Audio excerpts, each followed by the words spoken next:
नमस्कार दोस्तों, मैं हूं नीरज शर्मा। मेरे YouTube चैनल मां शारदा संस्कृत कोचिंग सेंटर पर आपका स्वागत है। आज हम 10वीं कक्षा की संस्कृत विषय की पुस्तक स्पंदना के तृतीय पाठ का अध्ययन करेंगे। तृतीय पाठ का हम इसलिए अध्ययन करेंगे क्योंकि RBSC ने नवीनतम पाठ्यक्रम निर्धारित कर दिया है, जिसमें पहले और दूसरे पाठ को हटा दिया है। तो इसलिए आज हम तीसरे पाठ को प्रारंभ करते हैं। तीसरा पाठ है जिसका नाम है स्वराष्ट्र गौरवम, अर्थात स्वराष्ट्र का मतलब है अपने देश का गौरव, यानी गौरव, अपने देश का गौरव।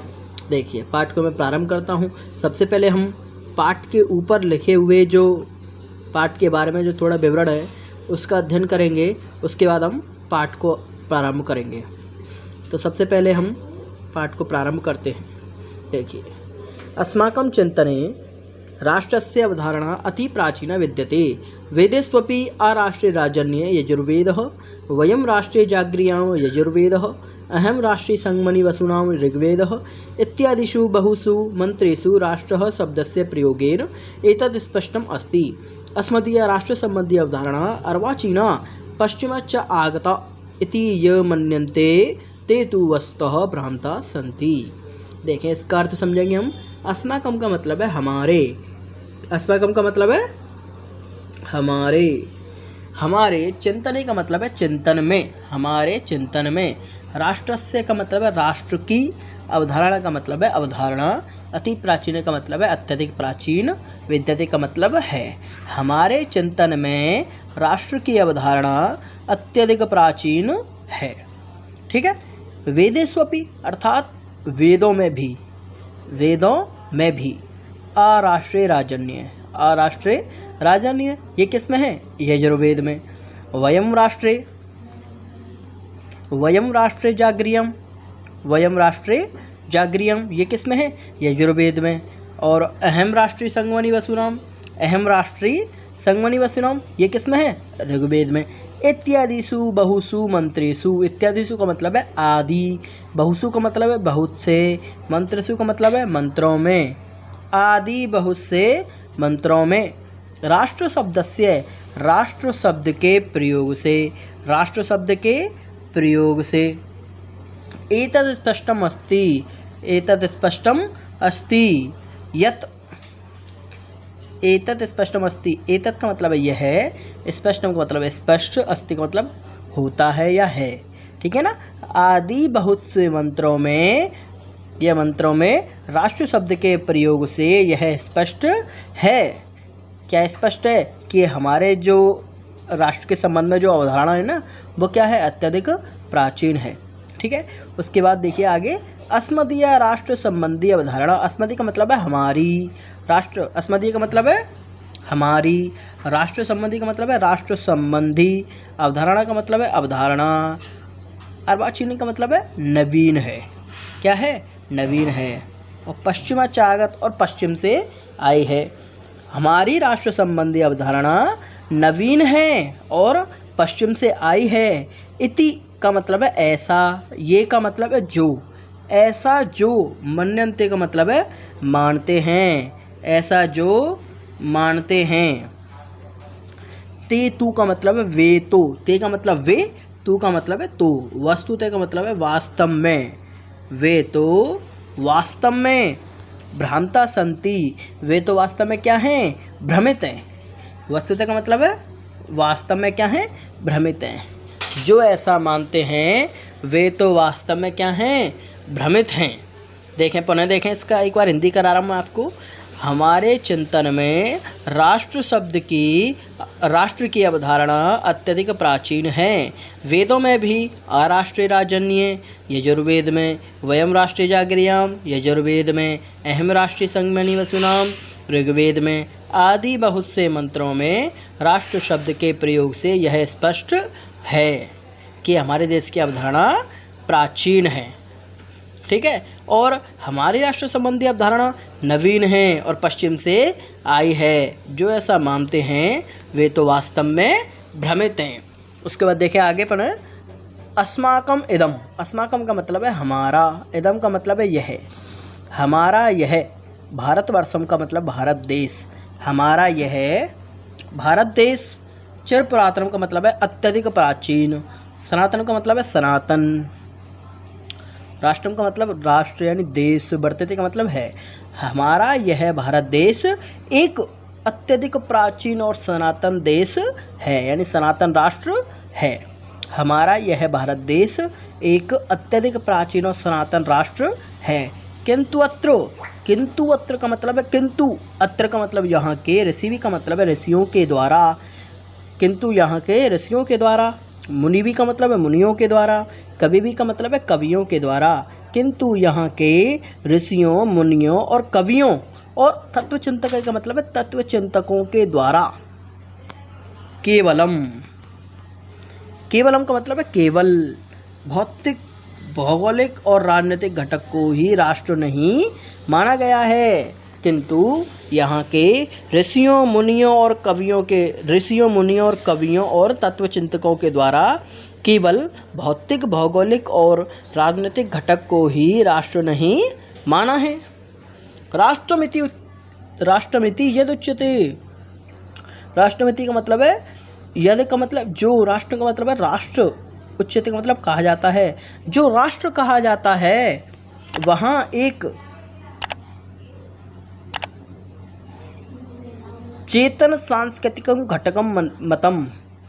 जो राष्ट्र कहा जाता है वहाँ एक चेतन और सांस्कृतिक घटक माना गया है। मतम का मतलब है माना गया है। जो राष्ट्र कहा जाता है वहाँ तदत्रैकम का मतलब वहाँ एक चेतन का मतलब चेतन, सांस्कृतिक का मतलब सांस्कृतिक, घटकम का मतलब घटक, मतम का मतलब माना गया है। जो राष्ट्र कहा जाता है वहाँ एक चेतन और सांस्कृतिक घटक माना गया है। वयम इदम राष्ट्रदेवम मन्यामहे। वयम का मतलब है हम सब, इदम का मतलब है इसे, हम सब इसे राष्ट्रदेवम, राष्ट्र देवता, मन्यामहे का मतलब है मानते हैं। हम सब इसे राष्ट्र देवता मानते हैं। हम सब इसे क्या मानते हैं? राष्ट्र देवता मानते हैं। एतद् का मतलब है यह, वै का मतलब है निश्चित रूप से। भारत कम का मतलब है भारत, अस्माकम का मतलब है हमारी, दृष्टौ का मतलब है दृष्टि में। निश्चित रूप से वै का मतलब है हमारा भारत, निश्चित रूप से यह हमारा भारत हमारी दृष्टि में। ना कश्चित का मतलब है कोई, ना कि कोई मातृपिंडो, ना कि कोई मातृपिंडो अथवा भूखंडो। मातृपिंड का मतलब मिट्टी का पिंड अथवा भूमि का टुकड़ा नहीं है, अपितु बल्कि मातृभूमि अस्ति। अब बल्कि क्या है? मातृभूमि है। यह हमारा भारत हमारी दृष्टि में, यह हमारा भारत हमारी दृष्टि में ना कोई मिट्टी का टुकड़ा अथवा भूमि का टुकड़ा है, बल्कि यह क्या है? मातृभूमि है। बल्कि यह क्या है? मातृभूमि है। यथा किलोक्तमर्थवेदे। यथा का मतलब जैसा कि, किलोक्त का मतलब कहा गया है, अथर्ववेदे का मतलब है अथर्ववेद में। जैसा कि अथर्ववेद में कहा गया है, माता भूमि पुत्रो अहम। माता यानी भूमि, भूमि का मतलब भूमि मेरी माता है, और पुत्रो अहम, अहम का मतलब है मैं, पुत्रो का मतलब पुत्र हूँ, पृथिव्या का मतलब है पृथ्वी का, और मैं पृथ्वी का पुत्र हूँ। भूमि मेरी माता और मैं पृथ्वी का पुत्र हूँ। ऋग्वेद अपि कथितमस्ति, और ऋग्वेद में भी कहा गया है, पृथ्वी माता ध्यो में पिता। पृथ्वी मेरी माता है और ध्यो का मतलब है आकाश में, यानी मेरे पिता हैं। पृथ्वी मेरी माता है और आकाश मेरे पिता हैं। देखिए एक बार इसकी मैं हिंदी करा रहा हूँ पुनः, इस वाले पैराग्राफ की देखें एक बार पुनः। अस्माकम इदम यानी हमारा यह भारत देश एक अत्यधिक प्राचीन और सनातन राष्ट्र है, किंतु यहाँ के ऋषियों और मुनियों के द्वारा, कवियों और तत्वचिंतकों के द्वारा केवल भौतिक, भौगोलिक और राजनीतिक घटक को ही राष्ट्र नहीं माना है, बल्कि जिसे राष्ट्र कहा जाता है वहाँ एक चेतन और सांस्कृतिक घटक माना गया है। हम सब इसे राष्ट्र देवता मानते हैं। यह हमारी दृष्टि में, यह हमारा भारत देश हमारी दृष्टि में ना कोई मिट्टी का टुकड़ा अथवा भूमि का टुकड़ा है, बल्कि मातृभूमि है। जैसा कि अथर्ववेद में कहा गया है, भूमि मेरी माता है और मैं पृथ्वी का पुत्र हूँ। ऋग्वेद में भी कहा गया है, पृथ्वी मेरी माता और आकाश मेरे पिता हैं। अब देखें, इसको देखें आगे। मातृभूमि, पितृभूमि, पुण्यभूमि, धर्मभूमि, कर्मभूमि, देवभूमिश्च। यानी कि मातृभूमि, पितृभूमि, पुण्यभूमि, धर्मभूमि और कर्मभूमि और देवभूमि। इत्येवं का मतलब है आदि। विविध का मतलब है विविध या अनेक। रूपये पेस्तास्ति, आदि रूपों से, आदि विविध रूपों से भवन मनमोहिनी, संसार के मन को मोहित करने वाली। आदि अनेक रूपों से संसार के मन को मोहित करने वाली। इयम् अस्माकं भारत माता, यह हमारी भारत माता है।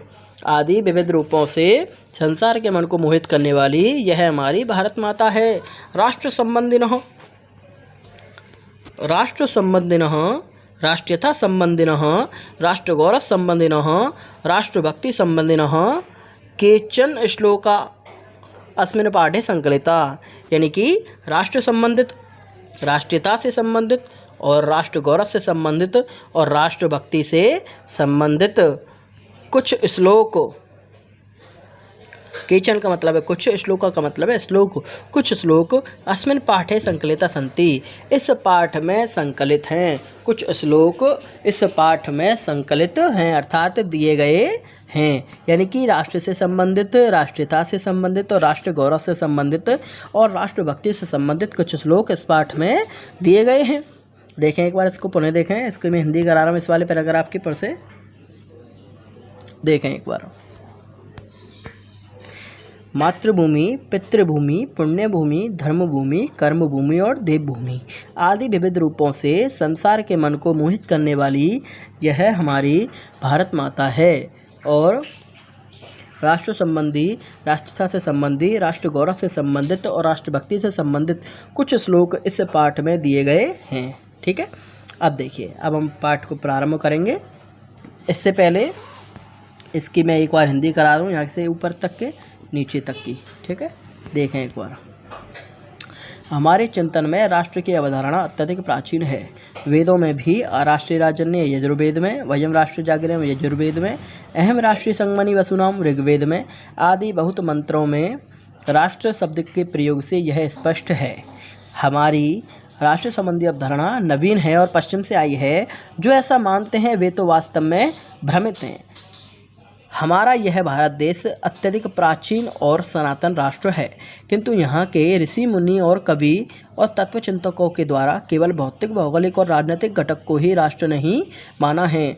जो राष्ट्र कहा जाता है वहाँ एक को चेतन और सांस्कृतिक घटक माना गया है। हम सब इसे राष्ट्र देवता मानते हैं।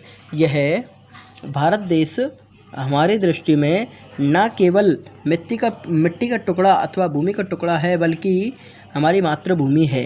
जैसा कि अथर्ववेद में कहा गया है कि भूमि मेरी माता है और मैं पृथ्वी का पुत्र हूँ। ऋग्वेद में भी कहा गया है पृथ्वी मेरी माता और आकाश मेरे पिता हैं। मातृभूमि, पितृभूमि, पुण्यभूमि, धर्मभूमि, कर्मभूमि और देवभूमि आदि विविध रूपों से संसार के मन को मोहित करने वाली यह हमारी भारत माता है। राष्ट्र संबंधी, राष्ट्रता से संबंधित और राष्ट्र गौरव से संबंधित, राष्ट्रभक्ति से संबंधित कुछ श्लोक इस पाठ में दिए गए हैं। तो देखिए, अब हमारा ये हो गया। आगे हम पाठ को प्रारंभ कल करेंगे। तब तक आप इसको करके देखिएगा और अच्छा लगे तो लाइक कीजिएगा और कमेंट कीजिएगा और सब्सक्राइब कर लीजिएगा मेरे चैनल को। धन्यवाद।